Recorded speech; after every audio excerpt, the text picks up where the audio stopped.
웨딩드레스의 치마가 무겁게 걸쳐 있는 걸 느끼며 나는 남편 민준의 팔을 살짝 붙잡고 있었다. 신혼식 행사는 막 끝나려는 단계였고 사진 촬영을 기다리는 참석자들의 웃음소리가 귀에 들렸다. 하지만 그 웃음이 곧 잠잠해지는 건 시어머니 영자께서 앞으로 한 걸음 나섰을 때부터였다. 여러분, 잠시만 주목해 주십시오. 영자 시어머니의 목소리는 높고 굳건했으며 평소처럼 차분하지만 가늠할 수 없는 압박감을 풍겼다. 그녀는 검은색 한복을 차려입고 머리는 단정하게 올려 묶었으며 눈동자는 날카롭게 나를 향했다. 참석자들은 의아한 표정을 지으며 서로 눈을 마주쳤지만 아무도 말을 걸지 못했다. 민준이 내 팔을 살짝 잡아당겼지만 그의 손에는 온기가 없고 떨림만 전해졌다. 영자 시어머니는 천천히 팔을 살짝 들며 오늘 이 자리에 와주신 모든 분들께 감사드립니다. 우리 민준과 예진이 결혼했다는 걸 기념하니 제가 한 가지 말씀드리겠습니다. 그녀의 시선은 다시 나에게 고정되었고 예진아, 너는 이제 김가의 며느리가 되었다. 며느리로서 지켜야 할 규율을 오늘 모든 분 앞에서 정해주겠다. 내 심장이 쿵쿵 뛰는 소리가 들렸다. 웨딩드레스의 레이스에 손이 꽉 붙잡혔고 발끝은 구두 때문에 아파도 눈치채지 못했다. 시어머니가 결혼식에서 이런 말을 할 거라는 건 상상도 못했었다. 민준이 옆에서 엄마 라고 작게 외쳤지만 영자 시어머니는 그의 말을 무시했다. 첫째, 매일 아침 6시에 일어나 가족의 아침을 차려준다. 둘째, 저녁까지 집안 청소와 설거지를 모두 끝내야 한다. 셋째, 시어머니와 시아버지의 말씀에는 반드시 복종하며 함부로 대꾸하지 않는다. 넷째, 친정에 가려면 반드시 내 허락을 받고 하루 이상 밤을 묵지 않는다. 이 4가지 규율을 지키지 못하면 너는 김가의 며느리로서 자격이 없다는 뜻이니 기억해둬. 영자 시어머니의 말이 끝나자 현장은 죽은 듯한 고요가 깔렸다. 참석자들의 시선이 모두 나에게 쏠렸다. 어떤 사람은 안타까운 표정을 짓고 어떤 사람은 입을 가리고 속삭이는 걸 보았지만 아무도 시어머니에게 반박하지 않았다.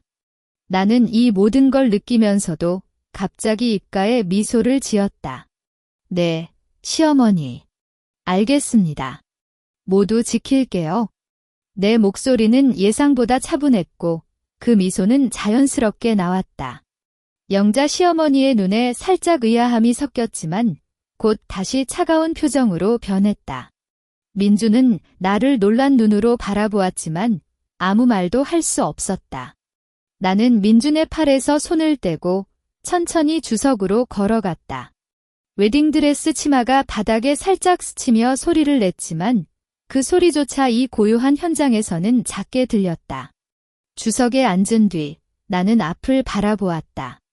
참석자들의 얼굴에는 여전히 멍하니 한 표정이 지워지지 않았고 그들은 마치 이 여자가 왜 그렇게 순순히 받아들였을까 하는 묻는 눈빛으로 나를 바라보았다. 영자 시어머니는 나의 반응에 만족했는지 살짝 고개를 끄덕인 뒤 자, 그럼 이제 사진 촬영을 계속하자라고 말했다. 하지만 그녀의 목소리에도 이전과 같은 압박감이 남아있었고 참석자들은 아쉬운 듯한 한숨을 쉬며 천천히 자리를 잡았다. 민준이 내 옆으로 와서 예진아, 너 괜찮아? 라고 작게 물었다. 나는 그에게 다시 미소를 지으며 응, 괜찮아. 시어머니 말씀대로 지키면 되잖아. 라고 말했다. 하지만 내 속에서는 완전히 다른 생각이 돌고 있었다. 영자 시어머니가 이렇게 대중 앞에서 나를 굴복시키려 한 이유, 그녀가 김가에서 이렇게 강력한 권력을 가지고 있는 이유, 이 모든 것을 나는 기억했다.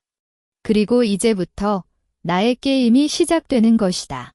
주변에서 아직도 나를 향한 시선들이 이어지고 있었지만 나는 더 이상 그것을 신경 쓰지 않았다. 나는 단지 앞을 바라보며 가벼운 미소를 유지했다. 현장의 고요함이 점차 사라지고 사진 촬영을 위한 웃음소리가 다시 일어났지만 나는 그 모든 소리를 멀리 떠나보는 듯 했다. 내 손가락은 주석 팔걸이에 살짝 닿아 있었다. 이 팔걸이는 나무로 만들어져 차가운 촉감이 느껴졌다. 그 차가움이 내 마음을 차분하게 만들어 주었다. 영자 시어머니, 오늘 당신이 세운 규율은 기억해 둘게요. 하지만 이 규율이 누구를 구속할지, 그건 아직 모르는 거니까? 나는 다시 앞을 바라보고 입가의 미소를 좀 더 깊게 했다. 신혼식이 끝나고 차에 탔을 때 민주는 내 손을 잡고 계속해서 미안해라고 되풀이했다. 그의 목소리는 작고 떨렸지만 나는 그저 미소만 지으며 대답하지 않았다. 웨딩드레스 치마가 차량 좌석에 구겨지는 소리가 들렸고 창밖을 보면 축하하는 사람들의 모습이 점차 작아졌다. 나는 그 모습을 바라보며 속으로 속삭였다. 미안하다는 말로 모든 게 해결될 줄 알았을까, 민준아? 김가 집은 서울 성북구에 자리한 단독 주택이었다. 담장 안으로 들어서자마자 영자 시어머니가 앞에서 내일부터 6시에 일어나는 거 기억하지? 늦으면 안 된다고 경고하는 목소리가 들렸다. 나는 고개를 끄덕이며 네, 시어머니라고 응했다. 민주는 내 옆에서 고개를 숙인 채 아무 말도 하지 못했다. 신혼 침실은 2번째 층에 있었다. 방은 크지 않았지만 필요한 물건은 모두 갖추어져 있었다. 민준이 나를 안아주려 했을 때 나는 살짝 몸을 피했다. 오늘 너무 피곤해. 일찍 자고 싶어라고 말했지만 그것은 거짓이었다.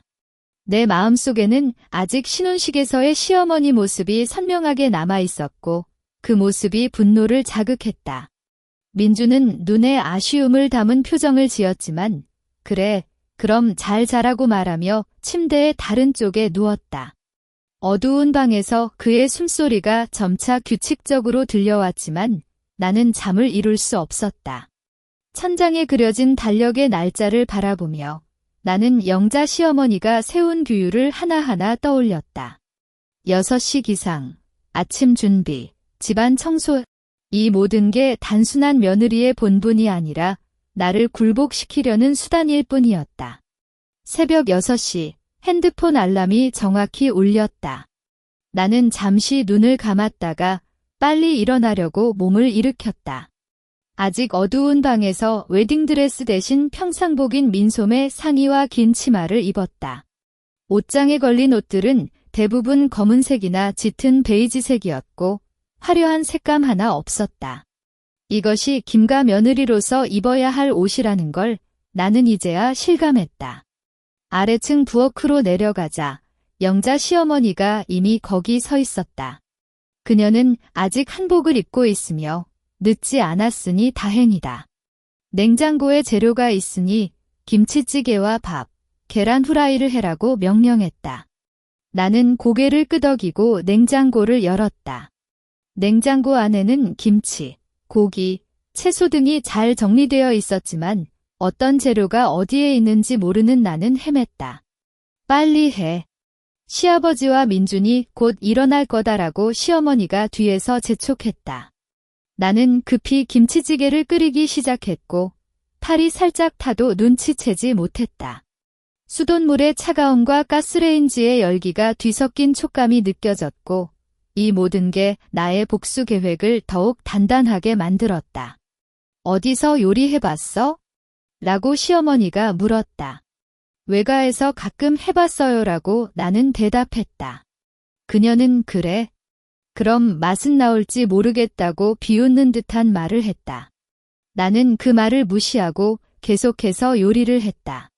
결국 김치찌개와 밥, 계란 후라이를 모두 차려놓았을 때 시아버지와 민준이 부엌으로 왔다. 시아버지는 노란색 가운을 입고 무표정으로 식탁에 앉았다. 그는 아무 말도 하지 않고 밥을 떠먹기 시작했고 영자 시어머니는 맛이 어때?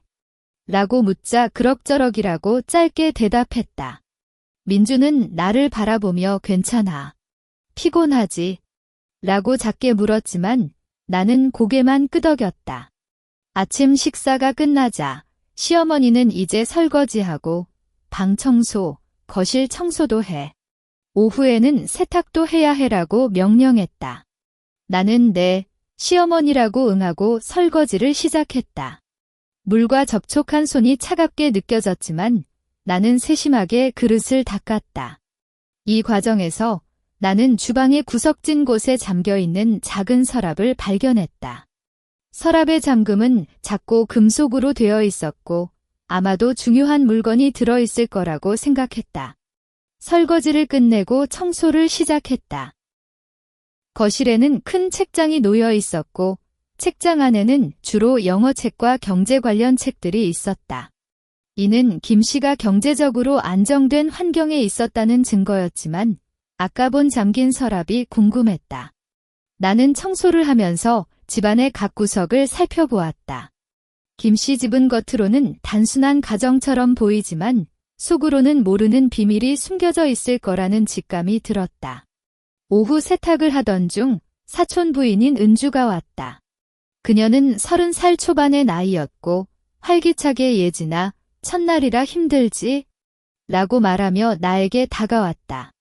은주 사촌 부인은 영자 시어머니의 사촌딸로 시어머니와는 사이가 별로 좋지 않다는 걸 결혼 전에 간접적으로 들었다. 조금 힘들지만 괜찮아요라고 나는 대답했다. 영자 이모님, 오늘 시식에서 너무 심하셨어. 그런 걸 대중 앞에서 말하다니. 은주 사촌 부인이 작게 속삭였다. 그녀의 눈에는 안타까움이 담겨 있었다. 나는 이 기회를 이용해 아니요. 시어머님도 본분을 가르쳐 주시는 거예요라고 겸손하게 말하며 그녀의 반응을 살폈다. 은주 사촌 부인은 그래도 너무해라고 말하며 고개를 저었다. 이때 영자 시어머니가 은주, 왜 왔어? 라고 목소리를 높였다. 은주 사촌 부인은 겁먹은 듯 고개를 돌렸고 이모님, 그냥 와 봤어요라고 급히 대답했다. 시어머니는 그럼 갈 거면 빨리 가. 예진이 할 일이 많아라고 말했다. 은주 사촌 부인은 나에게 살짝 눈을 마주치고는 재빨리 떠났다. 나는 세탁을 계속했지만 은주 사촌 부인의 모습과 잠긴 서랍의 생각이 머릿속에 얽혀들었다. 이 집안에는 영자 시어머니를 제외한 나를 돕거나 정보를 줄 수 있는 사람이 있을지도 모른다. 그리고 그 잠긴 서랍에는 그녀의 약점이 숨겨져 있을 가능성이 높다. 해가 서서히 지고 저녁이 다가왔을 때 나는 모든 청소와 빨래를 마쳤다. 어깨가 아팠지만 내 마음은 차분했다. 오늘 하루를 통해 김가의 기본적인 모습을 알아냈고 복수의 첫 단계를 내디뎠다. 영자 시어머니, 너는 나를 굴복시키려 했지만 오히려 나의 의지를 더욱 강하게 만들었어. 이제부터는 나의 차례다. 둘째 날 새벽 6시 알람이 울리자 나는 거의 눈을 떴다. 어제 하루의 피로가 몸에 남아있지만 머릿속은 선명했다. 그 잠긴 서랍의 모습이 자꾸 떠올랐고 그 안에 무엇이 들어있을지 궁금증이 자라고 있었다. 민주는 아직 잠들어 있었고 그의 평온한 숨소리가 어두운 방에 깔렸다. 나는 조심스럽게 이불을 벗고 어제 입었던 검은색 민소매 상의와 긴 치마를 다시 입었다. 아래층 주방으로 내려가자 영자 시어머니는 역시나 거기에 있었다. 오늘은 그녀가 미리 밥을 지었는지 냄비에서 밥의 은은한 향기가 나고 있었다. 오늘은 김치찌개 대신 미역국을 해. 시아버지가 오늘 미역국을 먹고 싶다고 하셨어라고 시어머니가 지시하며 냉장고를 가리켰다. 나는 고개를 끄덕이고 냉장고를 열었지만 눈은 슬쩍 부엌 구석의 그 서랍으로 향했다. 서랍은 여전히 그대로 잠겨 있었다. 금속 잠금 장치가 햇빛이 닿지 않는 구석에 깔끔하게 닫혀 있었고 주변에는 먼지 한 점 없었다. 마치 시어머니가 자주 이 서랍을 확인하거나 사용하는 것처럼. 나는 다시마를 꺼내려는 손을 살짝 멈추고 서랍의 크기를 다시 한번 확인했다. 너무 작아서 중요한 문서를 많이 넣을 수는 없을 것 같지만 작은 통장이나 열쇠 혹은 노트 정도는 들어갈 수 있을 크기였다. 뭐 하고 있니? 빨리 해라는 시어머니의 목소리가 뒤에서 들려왔을 때 나는 급히 미역을 씻기 시작했다. 물이 손에 차갑게 스쳤고 미역의 끈적한 촉감이 느껴졌다. 시어머니, 이 부엌 서랍 누가 주로 사용하시는 거예요? 라고 나는 겉으로는 평온하게 물었다. 시어머니가 내 질문에 의아해할지도 몰라 표정은 가능한 한 순순하게 유지했다. 영자 시어머니는 눈을 깜빡이며 그건 내가 건드릴 게 아니야. 내가 직접 관리하는 거니까 너는 신경 쓰지 말라고 차갑게 대답했다. 그녀의 목소리에는 경계심이 섞여 있었고 나는 그걸 알았다. 이 서랍 안에는 정말로 중요한 게 들어있는 것이다. 네, 알겠습니다라고 나는 대답하며 미역국을 끓이기 시작했다. 아침 식사는 어제와 비슷했다. 시아버지는 여전히 무표정으로 밥을 먹고 영자 시어머니는 나의 요리 맛을 묻지도 않고 그냥 자신의 그릇을 정리했다. 민주는 나를 쳐다보며 오늘도 일찍 일어났어. 좀 쉬어야 할 텐데라고 작게 말했지만 나는 그저 고개를 끄덕였다. 그의 말은 이제 나에게 아무 의미도 없었다. 식사가 끝나자 시어머니는 오늘은 내 방도 청소해. 먼지 좀 쌓였어라고 명령했다. 내 눈이 살짝 반짝였다. 이것은 나에게 시어머니의 방을 살펴볼 기회를 준 것이었다. 네, 시어머니라고 응하고 청소용품을 챙겨 시어머니의 방으로 갔다. 시어머니의 방은 거실보다 작았지만 정말로 깔끔했다. 침대, 옷장, 책상이 차분하게 놓여 있었고 책상 위에는 안경과 몇 권의 책, 그리고 작은 사진 액자가 있었다. 사진은 영자 시어머니와 젊은 시절의 시아버지, 그리고 어린 민준의 모습이었다. 나는 청소를 하면서 천천히 방을 살펴보았다. 특히 책상 서랍과 옷장 안이 주목할 대상이었다. 책상 서랍은 3개로 나뉘어 있었다. 첫 번째 서랍에는 펜과 노트, 약통이 들어 있었고 두 번째 서랍에는 각종 증명서와 서류들이 정리되어 있었다. 나는 천천히 서류를 넘겨보았다. 주로 집계약서, 보험 관련 서류였지만 그 중에서 대출계약서라는 글자가 적힌 서류가 눈에 띄었다. 대출 금액은 5천만 원이었고 상환기한은 다음 해인 것으로 적혀 있었다. 김가는 겉으로는 잘 나가는 것처럼 보이지만 빚을 지고 있는 건가? 나는 그 서류를 기억해두고 세 번째 서랍을 열었다. 그 안에는 여러 개의 작은 열쇠들이 들어 있었다.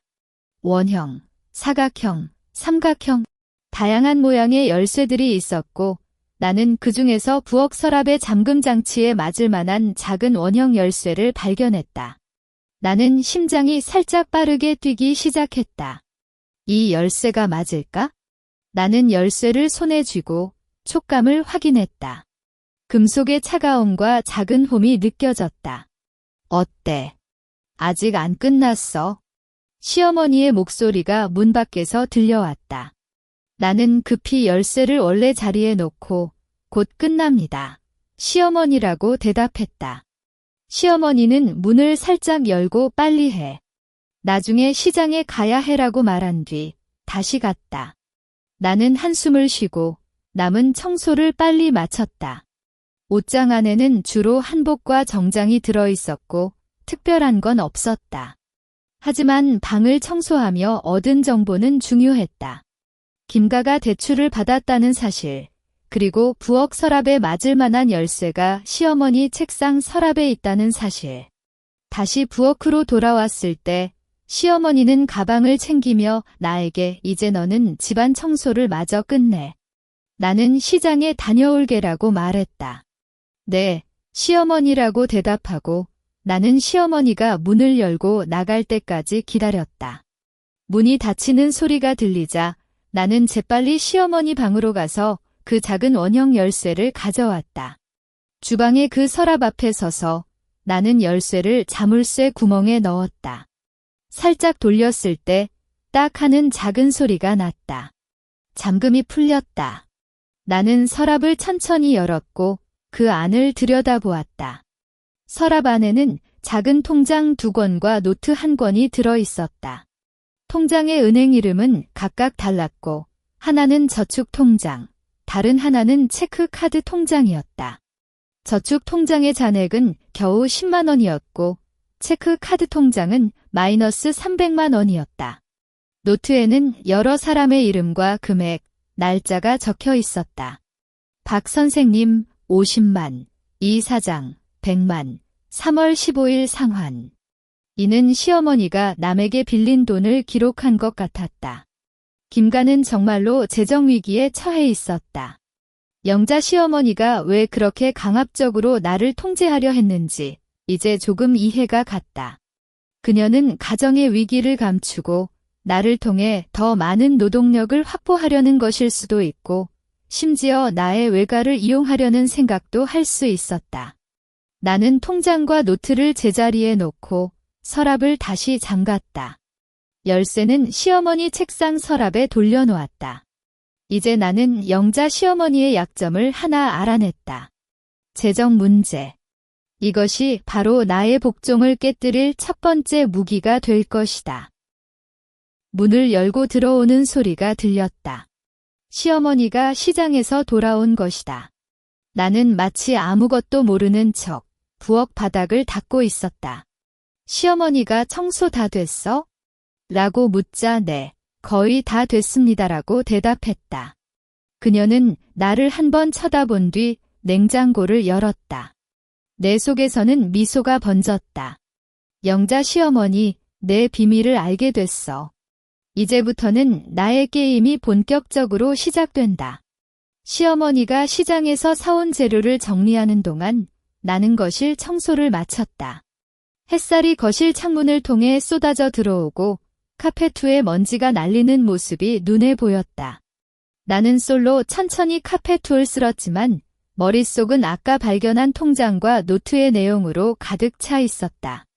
5천만 원 대출, 마이너스 통장, 개인 차용 기록. 김가의 재정 상태는 겉보기보다 훨씬 심각했다. 영자 시어머니가 이 모든 걸 감추기 위해 어떤 노력을 하고 있는지 상상하니 재미있다는 생각이 들었다. 오후 2시쯤 현관문 벨이 울렸다. 나는 청소용품을 내려놓고 갔다. 문을 열자 은주 사촌 부인이 손에 과일 바구니를 들고 서 있었다. 예진아, 오늘 시장 갔다가 이렇게 살아왔어. 너도 힘들 테니 좀 챙겨 먹어라고 말하며 바구니를 나에게 건넸다. 과일의 상큼한 향기가 코를 스쳤고 그녀의 미소는 따뜻해 보였다. 사촌 부인, 왜 이렇게 고마워요라고 나는 겸손하게 말하며 바구니를 받았다. 시어머니가 방에서 누구야? 라고 묻는 목소리가 들렸을 때 은주 사촌 부인은 살짝 눈을 크게 뜨고 그냥 과일 좀 사다 드렸어요. 이모님, 저 먼저 갈게요라고 큰 소리로 외치고 내게 속삭였다. 저녁 8시에 뒷마당에 나와. 할 말이 있어? 그녀의 말이 끝나자 시어머니가 문을 열고 나왔다. 은주, 또 왜 왔어? 전에 말했잖아. 예진이 할 일이 많다고 시어머니가 불만스러운 표정을 지었다. 은주 사촌 부인은 이모님, 그냥 좋은 과일 보니까. 그럼 저 먼저 갈게요. 라고 급히 말하며 발걸음을 재촉했다. 시어머니는 그녀의 뒤를 바라보며 속삭이는 소리를 들었지만 아무것도 하지 않았다. 나는 과일 바구니를 부엌으로 가져갔고 시어머니는 이런 건 필요 없잖아. 너는 이 과일을 씻어서 접시에 담아둬라고 명령했다. 네, 시어머니라고 응하고 나는 사과와 배를 씻기 시작했다.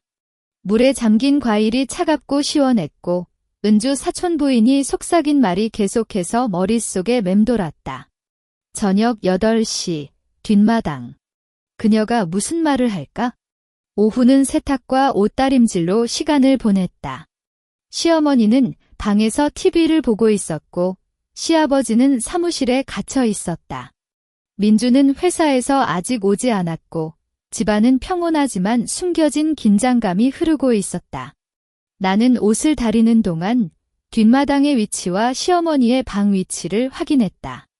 뒷마당은 주택 뒤편에 있고 시어머니의 방 창문은 뒷마당을 바라보고 있지 않아 대화 소리가 들릴 가능성은 낮았다.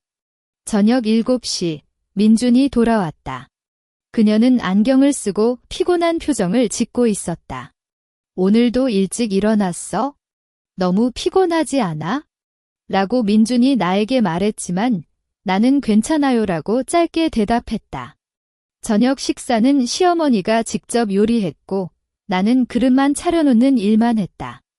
식사 중에는 아무도 말을 하지 않았고 오직 숟가락과 젓가락 소리만이 식탁을 감쌌다.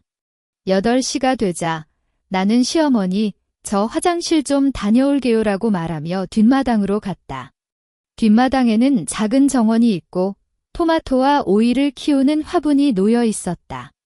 달빛이 부드럽게 내리쬐고 바람이 불면 잎사귀가 살랑이는 소리가 들렸다. 나는 화분 옆에 서서 기다리고 있을 때 은주 사촌 부인이 뒷마당 문을 조심스럽게 열고 들어왔다. 예진아, 너무 늦지 않았어. 라고 그녀가 작게 말하며 내게 다가왔다. 그녀는 검은색 재킷을 입고 눈을 둘러보며 경계하고 있었다. 사촌 부인, 무슨 말씀이세요? 라고 내가 묻자 은주 사촌 부인은 영자 이모님이 너에게 너무 심하게 대하지 않아? 나도 예전에 이모님 밑에서 참을 수 없을 만큼 억울한 일을 많이 겪었어. 그녀의 목소리에는 분노와 슬픔이 섞여 있었다. 이모님은 김가의 재정을 모두 통제하고 있어. 시아버지님은 아무것도 모르셔. 예전에는 이모님의 친오빠, 즉 내 아버지가 김가에 투자했는데 이모님이 그 돈을 모두 빼앗아 갔어. 아버지가 속으로 병이 나서 세상을 떠나셨어. 나는 깜짝 놀랐다. 이는 시어머니의 비밀 중 하나였다. 그래서 사촌 부인은 시어머니를 원망하시는 건가요? 라고 묻자 은주 사촌 부인은 원망하는 게 아니라 정의를 내리고 싶어. 하지만 나 혼자서는 할 수 없어. 내가 김가 며느리로 들어온 걸 알았을 때 기회가 왔다고 생각했어? 그녀는 내 눈을 바라보며 이모님이 재정에 문제가 있다는 거 알지? 그녀는 작년에 부동산 투자에 실패해서 큰 돈을 잃었어. 5천만 원 대출도 그때 받았고 개인적으로도 많은 사람에게 빌렸어. 그래서 너를 굴복시키려는 거야? 너를 잘 다루면 내 외가가 도와줄 거라고 생각하는 거지? 내 심장이 쿵 내려앉았다. 은주 사촌 부인의 말이 아까 발견한 통장과 노트의 내용을 증명했다. 그럼 시어머니는 나의 외가를 이용하려고 했어요? 라고 묻자 그래? 너의 외가가 중소기업을 운영한다는 걸 이모님이 잘 알고 있어? 그래서 너를 압박해서 결국엔 외가에 돈을 빌리려는 계획이야. 은주 사촌 부인은 손을 잡고 예진아, 우리 함께해.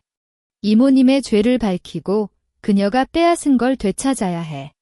나는 이모님이 투자 실패한 증거와 돈을 빼앗은 증거를 좀 가지고 있어. 하지만 핵심 증거는 이모님이 직접 관리하는 금융계좌와 문서에 있어. 내가 그걸 찾아줄 수 있잖아. 나는 잠시 생각했다. 은주 사촌 부인과 동맹을 맺는 것은 복종을 빠르게 진행할 수 있는 길이었다. 하지만 그녀가 정말로 나를 돕는 건지 아니면 자신의 이익을 위해 이용하는 건지 확인해야 했다. 사촌 부인, 왜 저를 믿으세요? 저도 시어머니를 따르는 며느리일 수 있어요. 그녀는 웃으며 아니야. 신혼식에서 내가 시어머니에게 웃으며 승낙했을 때 나는 내 눈을 봤어. 거기엔 순순함이 아니라 차가운 각오가 있었어. 너도 이모님께 원한이 있지? 내 표정이 살짝 변했다. 이 사촌 부인은 정말 예리했다. 그래. 나도 시어머니를 원망해요. 그리고 그녀의 죄를 밝히고 싶어. 라고 나는 솔직히 말했다.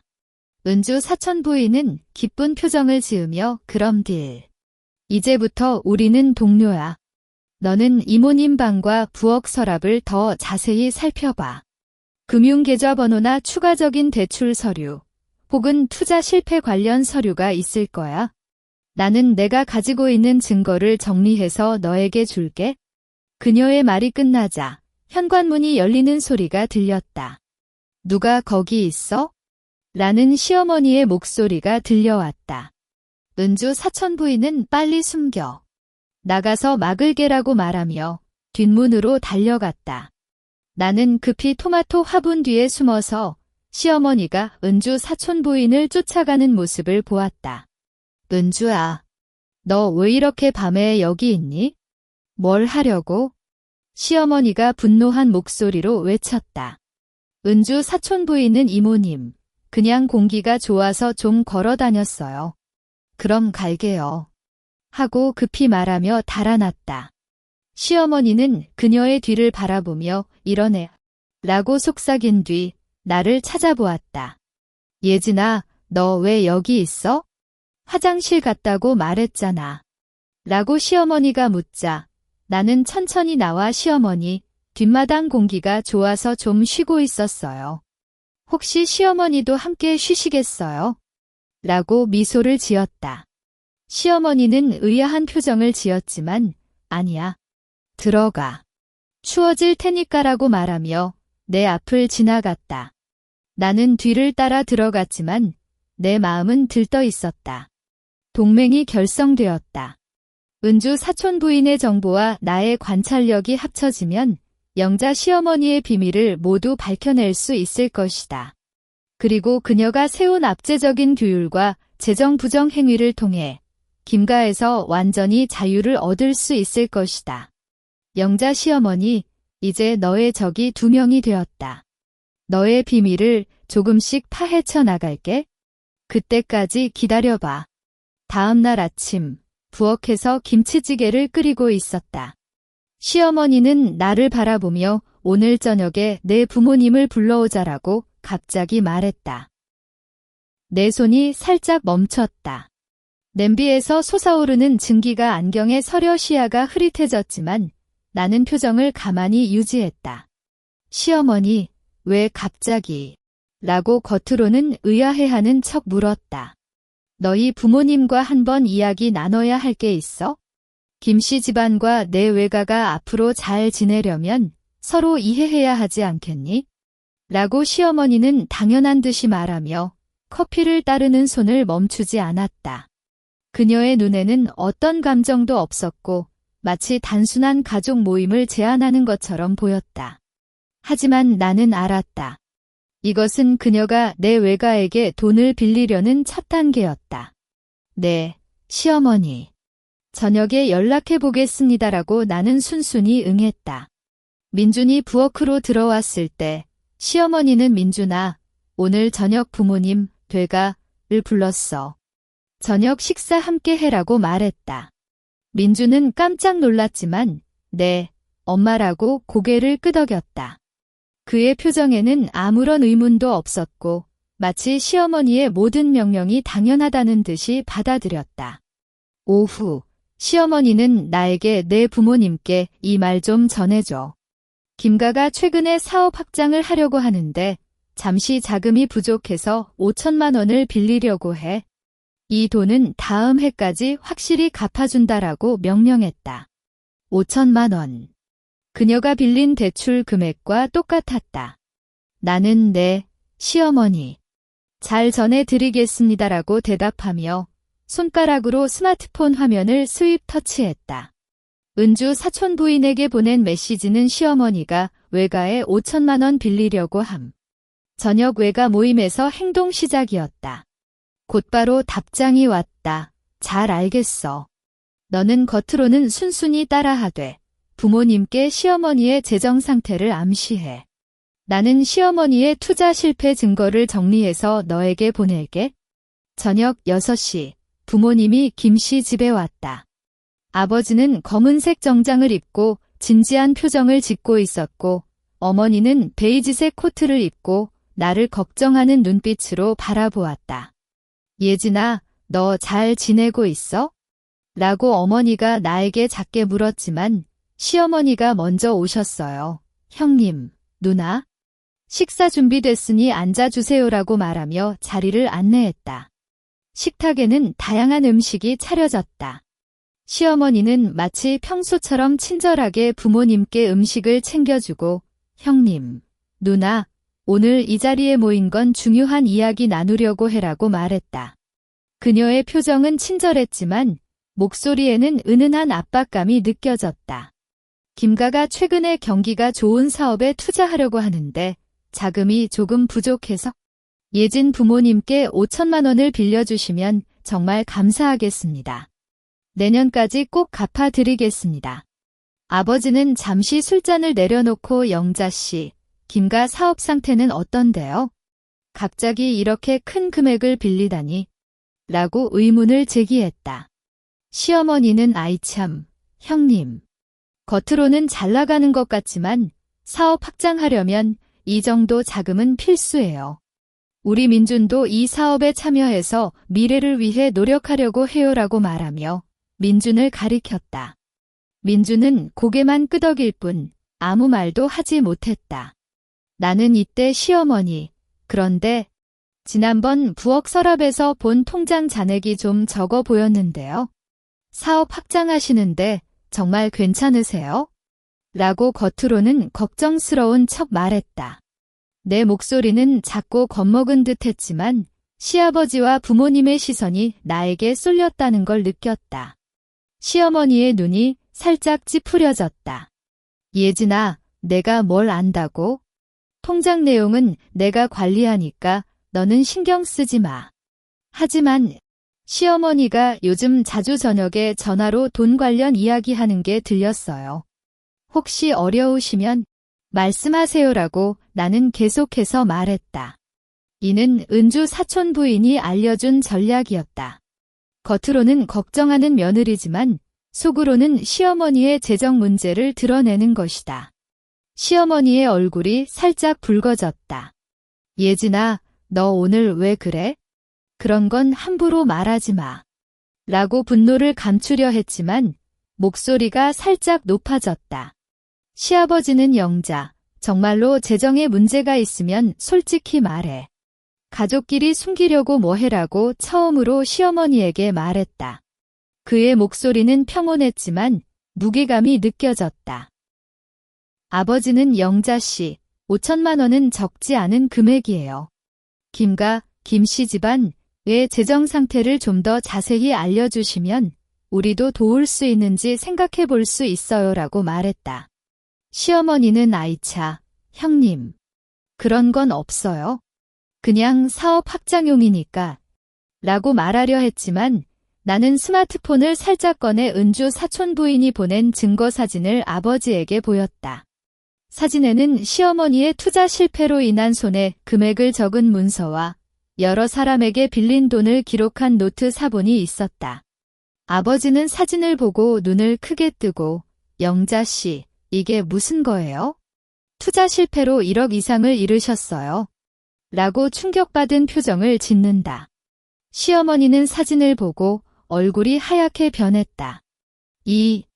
이건 어디서 가지고 온 거야, 예진아? 저는 어제 시어머니의 방에서 청소할 때 우연히 발견했어요. 시어머니가 너무 힘드시는 것 같아서 걱정했어요라고 나는 겁먹은 척 말하며 눈물을 글썽였다. 이는 연기였지만 주변 사람들은 나를 안타깝게 생각했다. 어머니는 예진아, 괜찮아. 너도 억울했겠다라고 나를 안아주었다. 시어머니는 이건 오해예요. 이 문서는 잘못된 거예요. 라고 외쳤지만 아무도 그녀의 말을 믿지 않았다. 시아버지는 영자, 너는 지금까지 얼마나 많은 걸 감췄어? 가족을 속이고 심지어 며느리의 외가까지 이용하려 했어? 라고 분노한 목소리로 말했다. 민주는 엄마, 정말이야? 그런 거 왜 안 말했어? 라고 충격받은 표정을 지었다. 식탁은 엉망진창이었다. 시어머니는 울고 있었지만 그것은 분노와 당황 때문이었다. 나는 어머니 품에서 눈을 감고 속으로 미소를 지었다. 이것이 첫 반격이었다. 시어머니가 세운 압제적인 이미지를 처음으로 깨뜨렸고 그녀의 재정 비밀을 가족 앞에서 드러냈다. 은주 사촌 부인의 증거와 나의 연기가 합쳐져 성공적으로 첫 단계를 완성했다. 영자 씨, 이 돈은 우리가 빌려드릴 수 없어요. 김가의 재정 상태를 먼저 정리하시는 게 좋을 거예요라고 아버지는 단호하게 말했다. 어머니는 예진아, 이 집에서 힘들면 우리 집으로 와. 아무것도 걱정하지 말라고 말하며 나를 더 단단히 안아주었다. 시어머니는 예진아, 내 탓에 라며 나를 향해 분노를 내뿜었지만 시아버지가 영자, 내가 잘못한 거잖아. 예진아에게 원망하지 말라고 말하며 그녀를 막았다. 나는 눈물을 닦으며 시어머니, 죄송해요. 하지만 시어머니가 속으로 힘드시는 걸 보면 저도 괜찮지 않아요라고 말했다. 이 밤, 김가는 평온을 잃었다. 시어머니의 거짓이 드러나고 가족 간의 신뢰가 무너졌다. 나는 이 기회를 통해 시아버지와 부모님의 지지를 얻었고 시어머니의 입지를 약화시켰다. 이것은 단지 시작에 불과하다. 영자 시어머니, 이제 다음 단계로 넘어갈게. 내가 세운 규율과 비밀을 하나하나 부수고 너에게 맞는 처벌을 줄게. 외가 부모님이 떠난 뒤 김가 집은 죽은 듯한 고요가 깔렸다. 시어머니는 방으로 휙 들어가고 문을 세게 닫았고 그 충격음이 집안 구석구석에 울려 퍼졌다. 시아버지는 거실 소파에 앉아 술잔을 계속해서 비우고 민주는 저녁을 거의 먹지 않고 방으로 갔다. 나는 식탁을 치우는 동안 시어머니의 방에서 들려오는 분노의 외침 소리를 간간히 듣고 있었다. 이런 게 며느리라니. 내 뒤에서 칼을 꽂다니. 누가 그런 증거를 줬어? 은주 아가 그랬지? 그녀도 계속 나를 보고 싶었어. 나는 설거지를 하면서 속으로 미소를 지었다. 시어머니가 은주 사촌 부인을 의심하는 건 좋은 신호였다. 그녀의 분노가 판단력을 흐리게 만들면 나는 더 쉽게 정보를 얻을 수 있을 것이다. 설거지를 끝내고 거실로 갔을 때 시아버지는 예진아, 이리 와라고 부르셨다. 그의 목소리는 평온했지만 눈에는 복잡한 감정이 담겨 있었다. 시어머니 통장 내용, 정말 그랬어? 라고 시아버지가 묻자 나는 시어머니 방에서 청소할 때 우연히 봤어요. 잔액이 적고 대출 계약서도 보였어요 라고 솔직히 말했다. 그럼 영자가 이렇게 오랫동안 나를 속였어? 라고 시아버지가 속삭이며 눈을 붙잡았다. 그는 오래전부터 시어머니가 재정을 독점적으로 관리한다는 걸 알았지만 이 정도로 심각한 문제가 있는 줄은 몰랐던 것 같았다. 시아버지, 시어머니도 어쩌면 어려워서 속이시는 걸지도 몰라요. 하지만 외가에 돈을 빌리는 건 좀 위험해 보여요라고 나는 겸손하게 말하며 시아버지의 동정을 얻었다. 그래. 내 말이 맞아? 영자가 이번엔 너무했어라고 시아버지가 말하며 또 한 잔을 마시고 말았다. 다음 날 아침, 시어머니는 아침 식사도 나오지 않았다. 주방에는 그녀가 미리 만들어 둔 밥과 국만 남아 있었고 나는 그것을 차려놓았다. 민주는 아침을 조금 먹고 오늘 아버지, 시아버지와 시아버님을 만나야 해라고 말했다. 시아버님은 시아버지의 동생으로 김가의 작은 공장을 운영하고 있었으며 시어머니와는 오래전부터 사이가 좋지 않다는 걸 결혼 전에 들었다. 시아버님, 왜 갑자기 만나요? 라고 내가 묻자 공장에서 무슨 문제가 생겨서 상의해야 해. 시어부님도 영자 엄마와 안 맞아서 잘 안 오시는데 오늘은 직접 찾아가야 해라고 민준이 대답했다. 내 눈이 살짝 반짝였다. 이는 시어부님을 만나는 절호의 기회였다. 민준아, 저도 함께 갈 수 있어요. 시어부님을 한번 뵙고 싶어요라고 나는 부탁했다. 민주는 의아해했지만 그래도 돼. 시아버님도 너를 보고 싶어 하실 거야라고 말했다. 오후 2시, 우리는 시아버님의 공장으로 갔다. 공장은 경기 북부에 위치했고 철제 구조물과 기계 소리가 두드러졌다.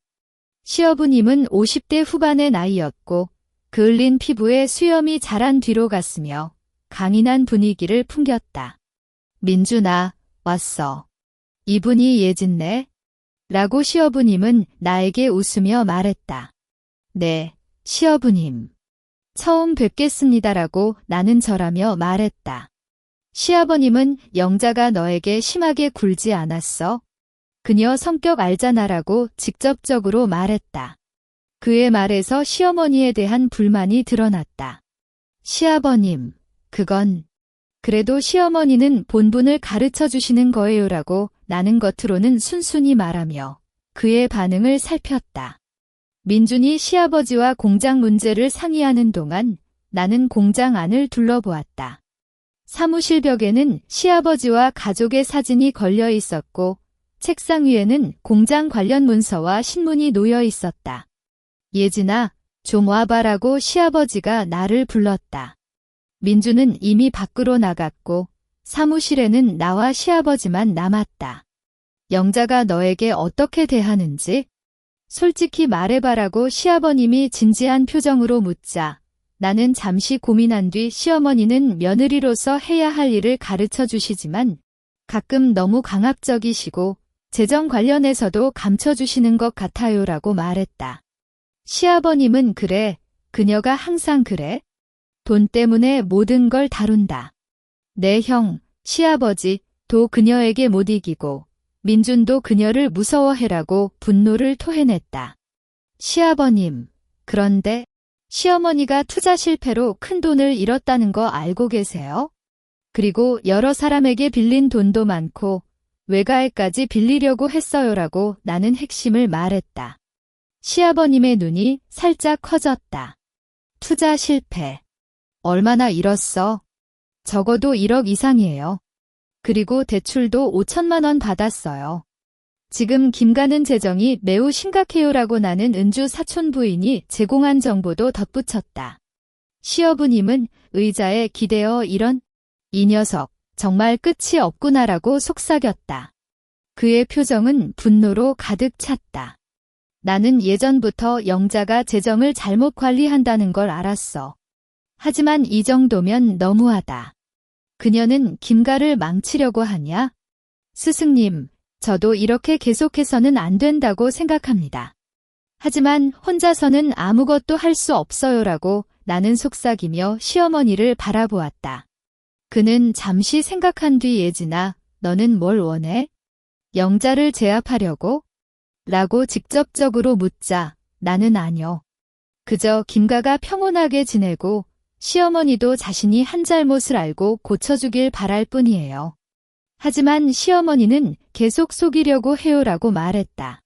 시아버님은 그럼 우리가 함께 해야 해. 영자를 혼자서는 이길 수 없지만 나와 너, 그리고 형, 시아버지 이 합치면 그녀를 제압할 수 있다라고 말하며 눈에 결연한 각오를 보였다. 시아버지, 정말 함께 해주실 거예요? 라고 나는 기대에 찬 목소리로 묻자, 그럼. 영자가 내 가족도 이용하려고 했어? 예전에 공장에 투자한 돈도 그녀가 빼앗아 갔어. 이번엔 그녀의 죄를 밝히고 김가를 제대로 돌려놓아야 해라고 시아버님은 분노하며 말했다. 민준이 사무실로 들어왔을 때 시어부님은 다시 평온한 표정을 지으며 민준아, 공장 문제는 알겠다. 이제 돌아가자라고 말했다. 돌아오는 차 안에서 민준이 시어부님과 잘 이야기 나눴어? 라고 묻자, 네, 시어부님 정말 친절하시고요라고 나는 미소를 지으며 말했다. 하지만 내 속으로는 기쁨이 넘쳤다. 동맹이 확장되었다. 시아버지의 힘과 은주 사촌 부인의 정보, 그리고 시아버지의 지지를 합치면 영자 시어머니는 더 이상 피할 수 없다. 집에 돌아왔을 때 시어머니는 방에서 나오지 않고 있었다. 나는 민준에게 오늘 시아버지와 이야기하면서 시어머니가 예전에 공장에 투자하셨어요. 라고 말하며 시어머니의 반응을 살폈다. 민준이 그래. 그런데 왜 갑자기 물어? 라고 묻자 그냥 궁금해서 시아버님이 시어머니를 칭찬하셨어라고 나는 거짓말을 했다. 저녁 시어머니가 드디어 방에서 나왔다. 그녀의 얼굴은 여전히 차갑지만 눈에는 불안감이 섞여 있었다. 예진아, 오늘 시아버지 댁에 갔었니? 라고 묻자, 네, 민준이랑 같이 갔어요. 시아버지 정말 친절하셨어요 라고 나는 순순히 말했다. 시어머니는 그래? 시아버지는 너 때문에 속이려고 하는 거야?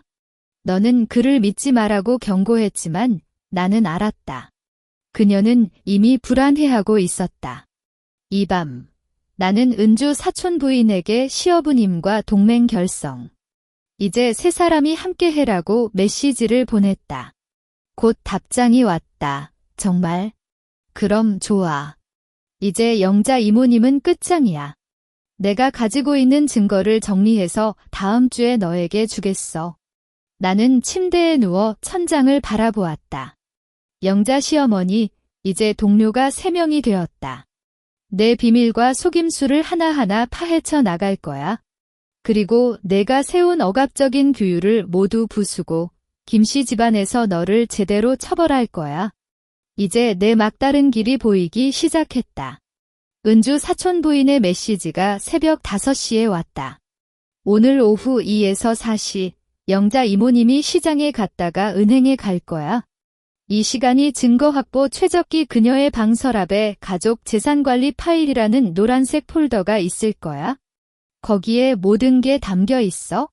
나는 메시지를 읽고 심장이 빠르게 뛰기 시작했다. 핵심 증거. 이 폴더를 얻으면 영자 시어머니의 모든 거짓과 부정행위를 단번에 드러낼 수 있을 것이다. 아침 6시, 알람이 울리자 나는 재빨리 일어나 부엌으로 갔다. 시어머니는 이미 거기서 커피를 마시고 있었고 오늘 시장에 갔다가 은행도 좀 들를 거다. 너는 집안 청소 잘 해놔라고 명령하며 눈을 씻는 듯이 나를 쳐다봤다. 그녀의 표정에는 아직 어제의 분노가 남아있지만 의심하는 눈빛은 없었다. 네, 시어머니. 잘 하겠습니다라고 나는 순순히 응하며 김치찌개를 끓이기 시작했다. 손이 살짝 떨렸지만 냉장고에서 재료를 꺼내는 행동은 가볍게 이어갔다. 시아버지는 아침 식사 중에 오늘 나도 사무실에 갈 거다. 저녁 전까지는 안 올 테니라고 말했고 민주는 일찍 출근했다. 집안은 오후 2시까지 나 혼자 있을 가능성이 높았다. 완벽한 상황이었다. 오후 1시 50분, 시어머니는 가방을 챙기며 나 좀 다녀올게. 청소 다 끝냈어? 라고 묻자 네, 거의 다 됐어요 라고 대답했다. 문이 닫히는 소리가 들리자 나는 심호흡을 하고 시어머니의 방으로 달려갔다.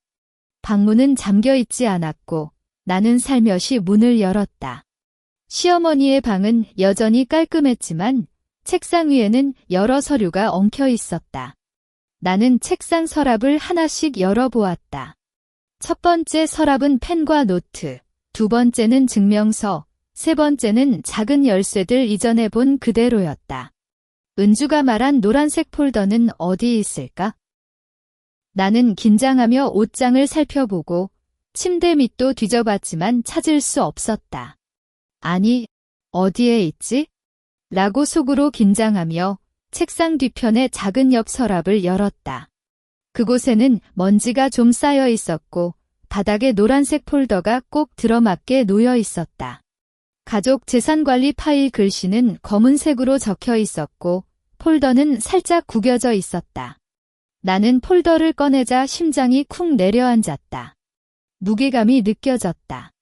속을 펼쳐보니 첫 페이지에는 김가 재산명세서라고 적힌 문서가 있었다. 하지만 이 문서의 금액과 내가 알고 있는 실제 재산은 완전히 달랐다. 부동산 3채, 현금 5억 원이는 시어머니가 시아버지에게 보여주는 허위 명세서였다. 다음 페이지에는 투자 손실 내역이 적혀 있었고 그 금액은 1억 5천만 원이었다. 이는 은주가 말한 것보다 훨씬 많았다. 더 뒤로 넘기자 민준명의 대출 계약서라는 문서가 눈에 띄었다. 대출 금액은 3천만 원이었고 서명은 시어머니의 손글씨였다. 민주는 이 대출을 전혀 모르고 있었다. 시어머니는 아들의 이름으로까지 돈을 빌렸다. 다음은 시아버지 유산 처리 내역. 시아버지의 어머니가 남긴 유산 2억 원이 시어머니의 개인 통장으로 이체된 기록이 있었다. 이는 시아버지도 모르는 사실이었다. 이 자식! 라고 속으로 분노를 참으며 폴더를 더 뒤로 넘겼다. 마지막 페이지에는 외가 압박 계획이라는 글씨가 적힌 메모가 있었다. 예진 외가 중소기업 운영 5천만 원 빌린 뒤 추가로 1억 원 더 압박. 만약 거부하면 예진을 통해 김가 사업에 관여시키고 이득 챙기기. 시어머니의 악랄한 계획이 그대로 적혀 있었다. 나는 이 메모를 보고 손이 더욱 떨렸다. 이것이 바로 그녀가 나를 압박하고 규율을 세운 진짜 이유였다. 나는 폴더 속 모든 문서를 스마트폰으로 촬영했다. 각 페이지를 꼼꼼히 촬영하며 흔들리지 않도록 손을 붙잡았다. 촬영이 끝나자 폴더를 원래 자리에 정확히 놓고 서랍을 닫았다. 먼지를 살짝 털어내고 책상도 이전과 똑같이 정리했다. 아무도 왔었다는 흔적을 남기면 안 됐다. 방에서 나오려던 순간 현관문이 열리는 소리가 갑자기 들렸다. 예진아, 내가 잊은 거 가져왔어. 시어머니의 목소리. 나는 심장이 터질 것 같았고 급히 복도로 숨었다. 시어머니는 방으로 들어가는 발소리가 들렸고 아, 폴더는 그대로 있네라고 속삭이는 소리도 들렸다. 몇 초 뒤 시어머니는 다시 현관문을 열고 이제 진짜 다녀올게 라고 외치며 나갔다. 나는 복도에서 한숨을 쉬며 땀을 닦았다. 아슬아슬했다. 조금만 더 늦었더라면 들켰을 것이다. 하지만 이제 모든 게 끝났다. 핵심 증거를 모두 확보했다. 나는 방으로 돌아가 침대에 앉아 촬영한 사진을 확인했다. 명확한 글씨와 서명, 계좌번호 뒤 모든 것이 시어머니를 규탄하는 충분한 증거였다. 은주 사촌 부인에게 증거 모두 촬영 완료. 허위 재산 명세서, 민준명의 대출, 유산 몰래 처리, 외가 압박 계획까지 있음이라고 메시지를 보냈다. 곧바로 답장이 왔다. 대박. 이제 시어부님과 함께 이 증거를 시아버지께 보여드리고 다음 주 대가족 모임에서 모든 걸 폭로하면 된다. 영자 이모님은 이제 도망갈 데도 없어. 나는 메시지를 읽고 입가에 미소를 지었다. 복수의 결정적 단계를 맞이했다. 영자 시어머니가 세운 압제적인 규율, 거짓된 모습, 악랄한 계획 이 모든 것이 곧 끝나게 될 것이다. 시아버지가 이 증거를 보면 마지막으로 시어머니를 지지하지 않을 것이다. 민준도 자신의 이름으로 대출을 받았다는 사실을 알면 그녀를 믿지 않을 것이다. 오후 4시 시어머니가 돌아왔다. 청소 잘 해놨어? 라고 묻자 네, 시어머니라고 응했다. 그녀는 나를 바라보며 오늘 왠지 너 기분이 좋아 보이네라고 말했지만 나는 아니요. 그냥 할 일이 끝나서 편해요라고 속였다. 시어머니는 의아해하는 표정을 지었지만 더 이상 묻지 않고 방으로 갔다. 저녁 식사 중 시아버지는 다음 주 토요일에 대가족 모임을 열자라고 갑자기 말했다. 시어머니의 눈이 살짝 반짝였다. 왜 갑자기? 아무 준비도 안 됐는데. 가족들과 오래 만나지 않았고 어떤 이야기도 나눠야 할 것 같아라고 시아버지는 평온하게 말했다. 나는 속으로 미소를 지었다. 이는 시아버지가 시어머니의 행동에 의심을 가지기 시작한 신호였다. 대가족 모임 뒤곳이 영자 시어머니의 최후의 무대가 될 것이다. 잠들기 전 나는 촬영한 증거 사진을 다시 한번 확인했다. 시어머니의 거짓과 부정 하나하나가 적힌 문서들은 차가운 빛을 발하고 있었다. 영자 시어머니, 내가 만들어낸 이 증거들이 너를 최종적으로 패배시킬 것이다. 다음 주 토요일 모든 것을 끝낼게. 내가 세운 모든 것을 부수고 내게 맞는 처벌을 내리겠다. 대가족 모임이 정해졌다는 소식이 퍼지자 김씨 집안의 긴장감은 더욱 고조되었다. 시어머니는 매일 저녁방에 틀어박혀 무언가를 준비하는 듯했고 나를 바라보는 눈빛도 예전보다 더 차갑고 의심스러웠다.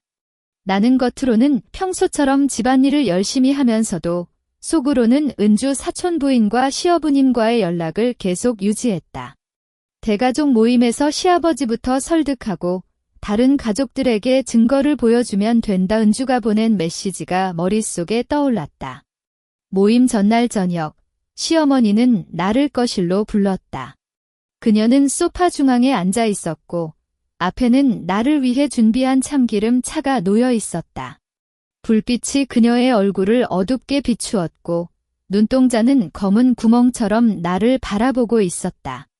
예진아, 이리 와봐라고 그녀의 목소리는 낮고 단단했으며 평소보다 훨씬 강한 압박감이 느껴졌다. 나는 소파 가장자리에 앉았고 참기름 차의 향기가 코를 찔렀다. 시어머니, 무슨 일이에요? 라고 묻자 시어머니는 차를 마시지 않고 너는 최근에 내 방 서랍을 들렸지? 라고 직접적으로 질문했다. 내 심장이 한 번 멈춘 것 같았지만 표정은 가만히 유지했다. 아니요, 시어머니. 왜 그렇게 말씀하세요? 시어머니 방은 청소할 때만 들어가는데 서랍은 건드리지 않았어요 라고 순순히 부인했다. 거짓말하지 마. 시어머니가 갑자기 목소리를 높였다. 내 방에 있는 노란색 폴더 가족 재산관리 파일. 그 폴더를 누가 움직였는지 알아. 먼지가 털린 흔적이 있어? 집에 나 빼고 너밖에 없잖아. 그녀의 손이 소파 팔걸이를 꽉 쥐고 있었고 관절이 하얗게 보였다. 나는 이제 더 이상 속일 필요가 없었다. 그녀가 이미 의심까지 했다는 건 표면적인 갈등이 불가피하다는 뜻이었다. 시어머니, 그럼 왜 그 폴더를 그렇게 숨기시는 거예요? 나는 차분한 목소리로 물었다. 이번엔 속삭이지 않고 직접적으로 그녀의 질문에 답하지 않았다. 시어머니의 눈이 크게 뜨이며 내가 뭐라고? 라고 외쳤다. 폴더 안에 허위 재산명세서, 민준이 이름으로 한 대출계약서, 시아버지 유산을 몰래 차용한 기록, 이 모든 게 있잖아요. 시어머니는 왜 이렇게 많은 거짓을 했어요? 내 말이 끝나자 거실은 죽은 듯한 고요가 깔렸다. 시어머니의 얼굴이 하얗게 변했고 입을 벌린 채 아무 말도 하지 못했다. 이때 현관문이 열리며 시아버지와 민준이 들어왔다. 그들은 거실의 긴장감을 느끼고 의아한 표정을 지었다. 무슨 일이야? 왜 이렇게 시끄러워? 라고 시아버지가 묻자 시어머니는 갑자기 눈물을 글썽이며 형님, 예진아가 이렇게 나를 괴롭히는 거 못 봐요. 내 방 서랍을 훔쳐보고 거짓말을 하려고 해요. 라고 소리쳤다. 시어머니, 그건 거짓말이에요. 나는 일어나서 시아버지 앞에 섰다. 시어머니가 민준이 이름으로 3천만 원 대출을 받으셨는데 민준은 모르고 계세요. 그리고 시아버지의 어머니께서 남긴 유산 2억 원도 시어머니의 개인 통장으로 이체하셨어요. 이 모든 건 폴더의 문서로 증명되어 있어요. 나는 스마트폰을 꺼내 촬영해둔 증거 사진을 시아버지에게 보였다. 시아버지는 사진을 보며 손이 떨렸다. 이게 진짜야? 영자, 내가 정말 이렇게 했어? 라고 그녀를 돌아보며 묻자 시어머니는 아니야, 형님. 이건 예진아가 꾸민 거예요. 그녀가 우리 김가를 망치려고 해. 라고 소리쳤지만 목소리에는 설득력이 없었다. 민준이 사진을 보고 엄마, 이게 정말로 제 이름으로 대출한 거예요? 라고 충격받은 표정으로 묻자 시어머니는 그의 질문에 대답하지 못하고 고개를 숙였다. 영자, 너는 왜 이렇게 속였어? 시아버지의 목소리는 낮고 무게감 있었다. 우리 가족을 속이고 심지어 아들을 이용해서 돈까지 빌렸어? 너의 마음이 어떻게 되어 있는 거야? 시어머니는 난 김가를 위해서였어. 사업이 실패해서 돈이 필요했어. 형님도 나를 이해해줘. 라고 울며 말했지만 그의 눈에는 더 이상 믿음이 없었다. 시어머니, 그럼 외가에 5천만 원 빌리려던 건 또 무슨 이유예요? 그리고 추가로 1억 원을 압박하려던 계획은요? 나는 이때 외가 압박 계획 메모의 사진을 보여주었다. 이 메모는 시어머니의 손글씨잖아요. 예진 외가를 이용해서 김가 사업에 관여시키고 이득 챙기기 시어머니는 나를 그냥 돈벌이 도구로 생각하셨어요. 내 말이 끝나자 시어머니는 돌아서서 벽에 기대고 아무것도 몰라. 너희들은 아무것도 몰라. 라고 외쳤다. 그녀의 목소리는 울부짖는 듯했고 겉으로는 강인해 보였지만 속으로는 패배감에 젖어 있는 걸 알았다. 시아버지는 영자, 이제 그만해. 내가 대가족 모임에서 모든 걸 말할 거다. 너는 내가 한 잘못에 책임을 져야 해라고 단호하게 말했다. 민준이 나에게 예진아, 이 모든 게 정말이야? 왜 이제야 말해줬어? 라고 묻지만 나는 그에게 대답하지 않았다. 그의 비겁함이 이 모든 일을 악화시킨 원인 중 하나였고 이제 그에게 말할 가치도 없었다. 민준아, 내 엄마가 내 이름으로 대출을 받았고 그 돈은 내 엄마의 개인 투자에 날려버렸어. 이제 너도 스스로 판단해야 해. 시아버님의 목소리가 현관문 쪽에서 들려왔다. 그녀는 모임 전날 갑자기 찾아왔고 모든 대화를 들었다. 시아버님, 왜 이렇게 갑자기? 시어머니가 놀란 표정을 지으시자 시아버님은 나는 예진을 믿는다. 내가 김가를 망치려는 걸 못 봐주겠다. 내가 시아버지께 모든 걸 알렸어. 내 투자 실패, 재정 부정, 그리고 은주 아버지의 돈을 빼앗은 일까지라고 말했다. 거실은 이제 시어머니를 둘러싼 원형 포위망이 형성된 모습이었다. 시아버지의 실망, 민준의 혼란, 시어부님의 분노, 그리고 나의 결연한 의지 이 모든 감정이 공기 중에서 섞여 있었다. 시어머니는 점점 뒤로 물러나며 눈에는 절망이 가득했다. 너희 모두 나를 적대적으로 대하는 거야? 라고 소리쳤지만 아무도 그녀에게 응답하지 않았다. 나는 시어머니를 바라보며 시어머니, 이제 더 이상 속일 필요 없어요. 대가족 모임에서 모든 걸 솔직히 말하세요. 그래야 내가 저지른 잘못을 고칠 수 있고 김씨 집안도 평온을 되찾을 수 있어요라고 말했다. 내 목소리는 차분했지만 결연한 각오가 담겨 있었다. 이것이 바로 내가 꾸민 복수의 첫 단계였고 시어머니의 패배는 이제 확실했다. 시어머니는 결국 방으로 휙 들어가 문을 세게 닫았다. 그 충격음이 집안에 울려 퍼졌지만 아무도 그녀를 붙잡지 않았다. 시아버지는 예진아, 고마워. 이렇게 큰 일을 솔직히 말해줘서라고 말하며 나에게 고개를 끄덕였다. 시어부님은 내일 모임에서 영자의 죄를 모두 밝히자. 다른 가족들도 이 사실을 알아야 해라고 말했다. 나는 거실에서 혼자 남아 창밖을 바라보았다. 달빛이 어둡게 내리쬐고 바람이 나뭇잎을 흔드는 소리가 들렸다. 오늘 밤 표면화되지 못했던 갈등이 마침내 드러났고 시어머니의 위험은 이미 무너져 내렸다. 내 손에는 스마트폰이 들려 있었고 그 안에는 그녀의 모든 죄를 증명하는 사진들이 저장되어 있었다. 영자 시어머니, 오늘 밤은 잠들지 못할 거란 걸 알아. 내일 대가족 모임에서 너는 모든 것을 잃게 될 것이다. 내가 세운 규율, 내가 감춘 비밀, 내가 안친 거짓 이 모든 것이 너를 향해 돌아올 것이다. 이제 남은 건 단지 기다리는 것뿐이다. 대가족 모임이 열리는 집은 시어부님의 저택이었다. 2층짜리 단독주택의 마당까지 넓었고 가족들의 차량이 가득 차 있었다.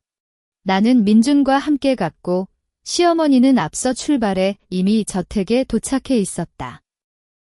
마당에서 은주 사촌 부인이 나를 보고 살짝 눈을 갉아먹었고 시어부님은 오면 됐어라고 웃으며 말했다. 그들의 시선에는 믿음과 기대가 담겨 있었다.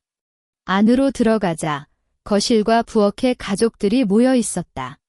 할아버지와 할머니는 이미 계시고 시어머니의 형제들과 그들의 가족들도 와 있었다. 시어머니는 거실 중앙에 앉아 가족들과 담소하며 웃고 있었고 마치 아무 일도 없었던 것처럼 평온한 표정을 짓고 있었다. 하지만 그녀의 눈을 보면 은은한 긴장감이 감춰져 있었다. 예진아, 왔구나. 오랜만이야라고 할머니가 웃으며 말했지만 시어머니는 예진아, 빨리 저기 앉아. 차 좀 마셔라고 말하며 나를 가족들로부터 떨어진 자리로 안내했다. 그녀는 아직도 나를 통제하려 했지만 이제는 소용없었다. 식사가 시작되었다. 테이블에는 다양한 음식이 차려졌고 가족들은 술과 함께 이야기를 나눴다. 시어머니는 최근에 김가 사업이 잘 되고 있어서 다음엔 더 좋은 곳에서 모임하자라고 말하며 허위의 행복감을 보여주었다. 가족들은 영자 씨, 정말 대단하시다라고 칭찬했지만 시아버지는 말없이 술만 마시고 있었다. 식사가 절반쯤 진행되었을 때 시아버님이 여러분, 잠시만 주목해 주십시오라고 말하며 손을 들었다. 거실은 갑자기 조용해졌고 모든 사람의 시선이 시아버님에게 쏠렸다. 시어머니의 표정이 살짝 변했지만 동생, 뭐라고 할 건데? 라고 웃으며 말했다. 오늘 이 모임을 연 건 중요한 이야기를 나누려고 해서다라고 시아버님은 진지한 표정으로 말했다. 영자가 최근에 김가 재정을 관리하다가 큰 문제를 만들었어. 이제 그 사실을 모든 가족들에게 말해야겠어. 시어머니의 얼굴이 갑자기 하얗게 변했다. 동생, 너 뭐라고? 그런 건 없잖아. 왜 갑자기 이런 말을 해? 그렇지 않아. 영자는 투자 실패로 1억 5천만 원을 잃었고 대출도 5천만 원 받았어. 심지어 민준 이름으로도 3천만 원 대출을 받았고 형, 시아버지, 엄마의 유산 2억 원도 몰래 차용했어라고 시어부님은 단호하게 말하며 시아버지를 가리켰다. 시아버지는 그래? 동생이 말한 대로야? 영자가 이 모든 걸 나에게 숨겼어라고 말하며 눈을 붙잡았다. 가족들은 충격에 빠졌다. 어떻게 그럴 수 있어? 영자 씨, 정말이야? 라는 말들이 쏟아졌고 시어머니는 아니야. 이건 동생이 꾸민 거예요. 형님도 왜 이렇게 나를 원망하시는 거예요? 라고 소리쳤지만 아무도 그녀의 말을 믿지 않았다. 이때 나는 시어머니, 그럼 이 문서들은 무엇인가요? 라고 말하며 스마트폰을 꺼냈다. 나는 촬영해둔 증거사진을 프로젝터로 연결했고 거실 벽에 투사했다. 허위 재산명세서, 투자손해 내역, 민준명의 대출계약서, 유산처리 내역 모든 문서가 선명하게 보였다. 이 서류들은 시어머니 방에서 발견한 가족 재산관리 파일에 들어 있었어요. 시어머니는 이 모든 걸 가족들에게 숨겼고 심지어 외가에 5천만 원을 빌린 뒤 추가로 1억 원을 압박하려는 계획까지 세웠어요라고 나는 지금까지 숨겨왔던 모든 사실을 말했다. 벽에 투사된 외가 압박 계획 메모가 가장 눈에 띄었다. 시어머니의 손글씨로 적힌 악랄한 계획을 보고 가족들은 더욱 충격받았다. 이게 정말 영자 씨의 글씨야? 라고 할아버지가 소리쳤고 시어머니는 아니야. 이건 예진아가 꾸민 거예요. 그녀가 나를 망치려고 해. 라고 울며 말했지만 목소리에는 설득력이 없었다. 시어머니, 그럼 이 통장 거래 내역은 어떻게 설명하시겠어요? 라고 은주의 사촌 부인이 나서며 자신의 스마트폰을 보여주었다. 그녀는 시어머니의 개인 통장 거래 내역을 가져왔고 유산 2억 원이 입금된 기록과 투자에 사용된 기록이 명확히 보였다. 이건 은행에서 직접 확인한 거예요. 시어머니는 아버지, 은주 사촌 부인의 아버지, 가 투자한 돈도 빼앗아 갔어요. 아버지가 그래서 속으로 병이 나서 세상을 떠났어요. 은주 사촌 부인의 목소리에는 슬픔과 분노가 섞여 있었고 가족들은 그녀를 안타깝게 바라보았다. 시어머니는 이제 더 이상 반박할 수 없었다. 그녀는 뒤로 물러나 벽에 기대어 아무것도 몰라. 너희들은 아무것도 몰라. 라고 외쳤다. 그녀의 머리는 흐트러졌고 한복도 구겨져 있었으며 예전의 위험은 하나도 남아있지 않았다. 난 김가를 위해서였어. 사업이 실패해서 돈이 필요했어. 그럴 수밖에 라고 울며 말했지만 할아버지가 영자, 너는 잘못됐다. 돈 때문에 가족을 속이고 사람을 해치는 건 결코 용납되지 않는다라고 말하며 심기를 쓰셨다. 시어머니, 당신은 나를 그저 돈벌이 도구로만 생각했어요. 신혼식에서 그런 규율을 세우고 매일 강압적으로 나를 통제했어요. 하지만 당신의 비밀을 알게 됐고 이제는 당신이 책임을 져야 해요라고 나는 시어머니를 바라보며 말했다. 내 목소리는 차분했지만 그 안에는 오랜 시간 동안 견뎌온 억울함과 분노가 담겨 있었다. 가족들은 영자 씨, 정말 실망스럽다. 이 돈은 반드시 갚아야 해라며 시어머니를 비판했다. 시아버지는 영자, 이제 우리 사이엔 끝이야. 이혼하자라고 단호하게 말했다. 민주는 엄마, 어떻게 이렇게 됐어? 라며 충격받은 표정을 지었지만 시어머니는 그를 쳐다보지도 않았다. 시어머니는 결국 무릎을 꿇고 울기 시작했다. 용서해줘. 제발 용서해줘. 내가 잘못했어라고 말하며 고개를 끄덕였다. 하지만 이제 용서는 늦었다. 그녀가 가족들에게 준 상처와 거짓은 너무나 크기 때문이다. 은주의 사촌 부인은 이제 시어머니가 빌린 돈을 갚고 빼앗은 돈을 돌려줘야 해. 그리고 법적 책임도 져야 해라고 말했고 시아버님은 그래? 이 문제는 이대로 끝나지 않아. 필요하다면 법원에 갈 준비도 해야 해라고 말했다. 가족들은 그들의 말에 동의했고 시어머니는 더욱 깊이 울었다. 나는 거실 창밖을 바라보았다. 햇살이 밝게 내리쬐고 마당의 나뭇잎이 바람에 흔들리고 있었다. 오랜 시간 동안 꿈꿔왔던 복수가 드디어 이루어졌다. 시어머니의 위엄은 완전히 무너졌고 그녀의 죄는 모든 가족들 앞에서 드러났다. 하지만 내 마음에는 기쁨보다는 차분한 안정감이 느껴졌다. 이것이 바로 정의가 이루어지는 것인가? 시어머니는 가족들의 비판과 눈총을 받으며 점차 사라지는 듯이 작아졌다. 그녀는 이제 김가에서 아무것도 아닌 존재였다. 나는 민준을 보았지만 그에게 아무 말도 하지 않았다. 우리 사이도 이제 끝이었다. 대가족 모임이 끝난 뒤 김가는 단숨에 붕괴되었다.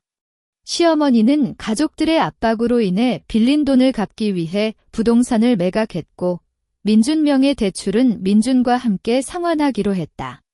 시아버지는 이혼 절차를 신속히 진행했고 시어머니는 결국 김씨 집을 떠나 친형네 집에서 잠시 살게 되었다. 가족들 사이에서는 시어머니에 대한 이야기가 잠시 동안 이어졌지만 시간이 지나면서 점차 잊혀졌다. 이혼 서류를 받은 날, 나는 김가 집을 나설 준비를 했다. 민주는 나에게 미안해. 이렇게 될 줄은 몰랐어라고 말했지만 나는 그에게 아무 답변도 하지 않았다. 그의 비겁함이 나를 더욱 아프게 했고 이제 그와 관련된 모든 기억을 떼어내고 싶었다. 앞으로 잘 지내, 이것이 나의 마지막 말이었다. 차가 김씨 집을 떠나는 순간 마음속에 쌓여있던 모든 스트레스가 갑자기 풀렸다.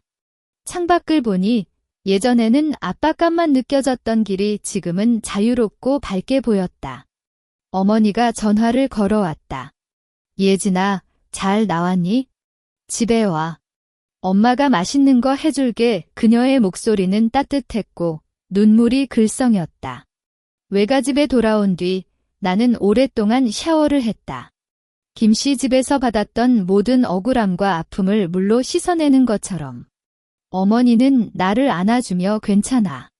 이제 다 끝났어라고 말했고 아버지는 우리 예진이 힘들었어. 앞으로는 내 마음대로 살아라고 말하며 나에게 격려했다. 이곳이야말로 나의 진정한 안식처였다. 이후 몇 주 동안 나는 자신을 돌보는 시간을 보냈다. 오래전부터 꿈꾸던 디자인 학원에 등록했고 매일 그림을 그리며 마음을 평온하게 했다. 은주 사촌 부인과는 가끔 만나 이야기를 나눴다. 그녀는 시어머니가 빼앗은 돈을 일부 되찾았고 자신의 작은 카페를 오픈했다. 예진아, 우리 함께 힘차게 살자라고 그녀가 웃으며 말했고, 나도 그녀에게 미소를 돌려줬다. 시아버님은 김가 공장을 제대로 관리하며 시아버지와 함께 김가를 다시 일으키려고 노력했다. 시아버지는 가끔 전화를 걸어 예진아, 잘 지내? 필요하면 말해라고 말했지만 나는 괜찮아요, 시아버지. 저는 잘 지내고 있어요라고 답했다. 과거는 과거로 남겨두고 앞으로만 바라보고 싶었다. 한 달 뒤, 나는 디자인 작품으로 첫 상을 받았다. 시상식에서 나는 이 상을 받고 가장 먼저 생각한 건 스스로를 찾아가는 과정이었어요. 힘든 시간이 있었지만 그 시간이 나를 더 강하게 만들었어요라고 연설을 했다. 아버지와 어머니는 관객석에서 눈물을 글썽이며 나를 응원했고 은주 사촌 부인도 박수를 쳤다. 그 저녁, 외가에서 작은 파티를 열었다. 와인을 마시며 이야기를 나누다가 아버지는 예진아, 앞으로 어떤 계획이 있어? 라고 묻자 나는 계속 디자인을 공부하고 나중에 자신의 브랜드를 만들고 싶어요라고 웃으며 말했다. 어머니는 우리 예진이 원하는 건 다 이루길 바란다며 내게 음식을 챙겨주셨다. 밤에 침실에 누웠을 때 나는 창밖의 달을 바라보았다. 김씨 집안에서 겪었던 아픔과 억울함, 복수를 통해 얻은 해방감기 모든 감정이 뒤섞였다. 하지만 이제는 그 아픔이 나를 괴롭히는 대신 성장의 동력으로 변했다. 나는 스스로를 찾아냈고 진정으로 자유를 얻었다. 영자 시어머니는 이후 한 번도 연락하지 않았다. 은주 사촌 부인이 이모님은 지금 친형네에서 가난하게 살고 있어. 돈을 갚느라 힘들어해라고 말했지만 나는 아무 느낌도 없었다. 그녀는 자신이 저지른 잘못에 대한 결과를 받고 있을 뿐이다. 나는 이제 새로운 삶을 살고 있었다. 디자인 작품을 통해 세상을 만나고 사랑하는 가족과 친구들과 함께 행복하게 살고 있었다. 김씨 집안에서의 시련은 나에게 큰 상처를 남겼지만 그 상처를 통해 나는 스스로를 알고 진정으로 원하는 것을 찾을 수 있었다. 내일은 더 나은 날이 될 거야. 나는 속으로 중얼거리며 눈을 감았다. 이제 과거를 후회하지 않고 앞으로의 삶에 기대감을 느낀다. 해방과 함께 새로 시작된 이 삶에서 나는 스스로의 꿈을 쫓아가고 싶다. 이것이 바로 나의 진정한 복수 스스로를 찾아가는 길이었다. 이야기 끝.